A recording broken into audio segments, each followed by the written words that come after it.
سال طلب فرما مجھ کو، ہر سال وہ شہر دکھا مجھ کو، ہر سال وہ شہر دکھا مجھ کو، ہر سال کروں میں طواف حرم، اللہ کرم اللہ۔ تعویذ دو طرح کے ہیں، تعویذ دو قسم کے ہیں۔ ایک تعویذ وہ ہیں جن تعویذوں پر غیر اللہ سے مدد مانگی گئی ہوتی ہے، ہند سے لکھے ہوتے ہیں، خانے بنا کر ڈبیاں بنا کر ان کے اندر ہند سے لکھے ہوتے ہیں، اور اس کے کونوں پر اور چاروں طرفوں میں غیر اللہ سے مدد مانگی گئی ہوتی ہے۔ کسی پر لکھا ہوتا ہے یا جبرائیل یا میکائیل یا اسرافیل یا بدو، کسی پر لکھا ہوتا ہے یا علی یا حسن یا فاطمہ یا حسین، اس طرح کے الفاظ لکھے ہوتے ہیں۔ یا تعویذوں پر کوئی منتر شنتر ہوتا ہے جو پڑھا نہیں جا سکتا، جس کا عربی زبان سے تعلق نہیں ہے، ایسے تعویذ پہننے سے بندے کا ایمان ختم، یہ شرک ہے۔ ایسا تعویذ پہننا کیا ہے؟ شرک ہے۔ گئی نمازیں، گئے روزے، گئے حج عمرے، گئی ہر شے برباد ہو گئی، کیونکہ شرک ہو گیا، اور شرک کے ہوتے ہوئے کوئی نیکی باقی نہیں رہتی۔ ایسا تعویذ پہننے والا ایمان سے ہاتھ دھو بیٹھتا ہے، شرک کا مرتکب ہو جاتا ہے، لکھنے والا بھی مشرک ہے اور یہ پہننے والے کے بھی ایمان کو ضائع کر دیتا ہے۔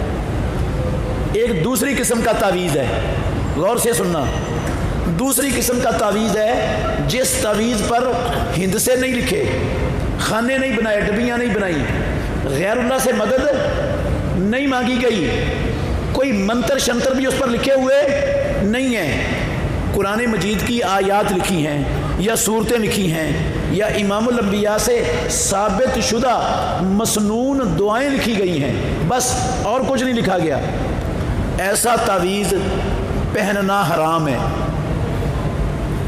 ایسا تعویذ پہننا شرک نہیں ہے بلکہ حرام ہے، حرام۔ صرف خالص قرآن کی آیتیں لکھی ہیں اور کچھ نہیں لکھا، مسنون ثابت شدہ دعائیں لکھی ہیں اور کوئی لفظ نہیں لکھا، ایسا تعویذ پہننا حرام ہے مسلمان کے لیے۔ کیوں حرام ہے؟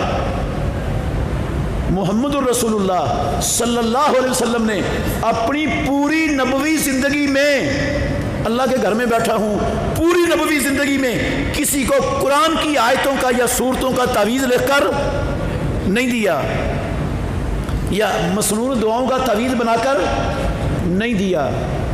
خلفائے راشدین نے 30 سالہ خلافت راشدہ کے دور میں کسی کو قرآن کی آیت یا سورت کا تعویذ لکھ کر نہیں دیا، نہ دیا، نہ پہنا، نہ پہنایا، نہ لیا کسی سے، نہ بچے کو، نہ عورت کو، نہ کسی کو۔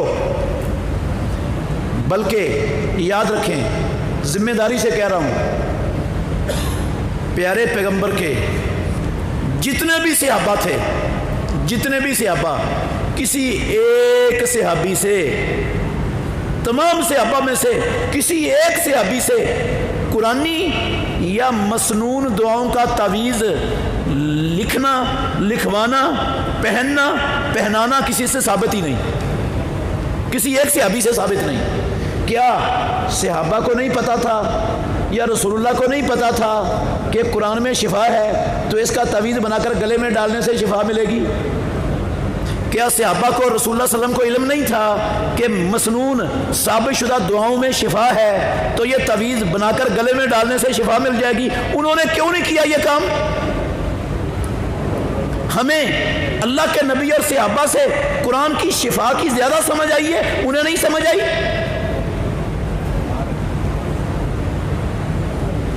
ایک روایت ہے دنیا میں، ایک روایت، غور سے سننا، ایک روایت ہے دنیا میں جو سب سے پکی دلیل سمجھی جاتی ہے، وہ ہے، کہتے ہیں عبداللہ بن عمر بن عاص اپنے بڑے بچوں کو دعائیں یاد کروا دیا کرتے تھے۔ جو بچے چھوٹے ہوتے تھے، دعائیں یاد کرنے کی عمر ان کی نہیں تھی، وہ دعائیں لکھ کر ان کے گلے میں ڈال دیا کرتے تھے، دعائیں لکھ کر ان کے گلے میں ڈال دیا کرتے تھے۔ یہ روایت عبداللہ بن عمر بن عاص سے ثابت نہیں ہے، اس کی سند صحیح نہیں ہے. ایک ہی روایت ہے دنیا میں, اس کی سند صحیح نہیں ہے. اس کی سند میں راوی ہے محمد بن اسحاق. یہ محمد بن اسحاق مدلس راوی ہے بالاتفاق. اور مدلس راوی جب لفظ عن یا لفظ قالا کے ساتھ روایت کرے تو سب محدثین کا اتفاق ہے, حتیٰ کہ یہ اس دور کے بعض لوگوں کے بڑے بڑے علماء کا جن کو وہ مستند سمجھے ہیں ان کا بھی اتفاق ہے کہ مدلس راوی کی عن روایت ضعیف ہوتی ہے.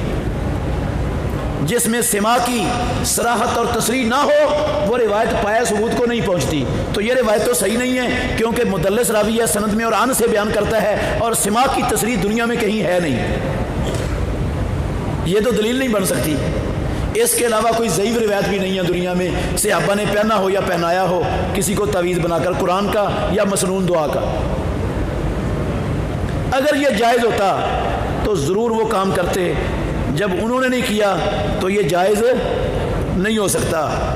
کئی لوگ کہتے ہیں, دلیل دیتے ہیں, بھئی اللہ نے کہا ہے وَنُنَزِّلُ مِنَ الْقُرْآنِ مَا هُوَ شِفَاءٌ, ہم قرآن کو ہم نے شفا بنایا ہے. تو تمہیں کیا تکلیف ہے اگر ہم قرآن کا تعویذ لکھ کر دیتے ہیں تو قرآن کو تو اللہ نے شفا کہا ہے. ٹھیک ہے بھائی, قرآن کو اللہ نے شفا کہا ہے. قرآن میں اللہ نے کسی اور چیز کو بھی کیا کہا ہے؟ شفا. کس کو؟ شہد کو. کس کو شفا کہا ہے؟ شہد کو. یخرج من بطونہا شراب, اللہ کہتے ہیں مکھی کے پیٹ سے ایک پینے والی چیز نکلتی ہے. فیہ شفاء للناس, جس میں لوگوں کے لیے اللہ نے کیا رکھی ہے؟ شفا رکھی ہے. تو اب شہد میں ثابت ہو گیا, قرآن سے ثابت ہو گیا کہ شفا ہے. تو جو بیمار ہو شہد کی بوتل ڈوری میں ڈال کر اس کے گلے میں ڈال دی جائے. ہاں, شہد کی ایک بوتل وہ شہد سے بھر کر اس کو ڈوری میں ڈال کر اس مریض کے گلے میں ڈال دی جائے تاکہ شفا مل جائے, تو مل جائے گی شفا. قرآن شفا ہے. قرآن کا شفا ہونے کا مطلب ہے اس کو سمجھ کر پڑھو, اس پر عمل کرو, یہ شفا ہے. یہ نہیں کہ اس کو گلے میں باندھ لو تو شفا مل جائے گی آپ کو. شہد شفا ہے. شہد کا شفا ہونے کا مطلب ہے اس کو استعمال کرو, کھاؤ. شہد کو کیا کرو؟ کھاؤ. حکیم کے مشورے سے اپنی طبیعت بتلا کر, مزاج بتا کر وہ بتائے گا کس طرح آپ نے اس کو استعمال کرنا ہے. اس طرح استعمال کرو گے تو شفا ملے گی. اس کو گلے میں ڈالنے سے شفا نہیں ملتی. قرآن پر عمل کرنے سے شفا ملتی ہے, قرآن کو گلے میں لٹکانے سے شفا نہیں ملتی. سمجھ آئی؟ تو یہ دلیل تو ناقص ہے, بودھی ہے دلیل کہ یہ شفا ہے, اس لیے ہم اس کو تعویذ بنا کر ڈالتے ہیں. رسول مکرم صلی اللہ علیہ وسلم نے فرمایا من تعلق شیئا وکل الیہ, جو بندہ کوئی چیز اپنے بدن پر لٹکاتا ہے رب العالمین اپنی حفاظت اس بندے سے اٹھا لیتے ہیں اور اس بندے کو اس کے گلے کے اندر لٹکائی ہوئی چیز کے سپرد کر دیا جاتا ہے. وہ تعویذ اس کی کیا حفاظت کرے گا؟ رب نے تو اپنی حفاظت اٹھا لی اس سے. رب پر اس کا ایمان نہیں رہا کہ وہ شفا دیتا ہے, اس نے سمجھ لیا شفا تعویذ دیتا ہے. تعویذ اس لیے پہنا اس نے. تعویذ پہننے کا جواز ہی نہیں ہے اسلام میں, سرے سے ہے ہی نہیں. کسی قسم کا بھی تعویذ نہیں پہننا, نہیں باندھنا.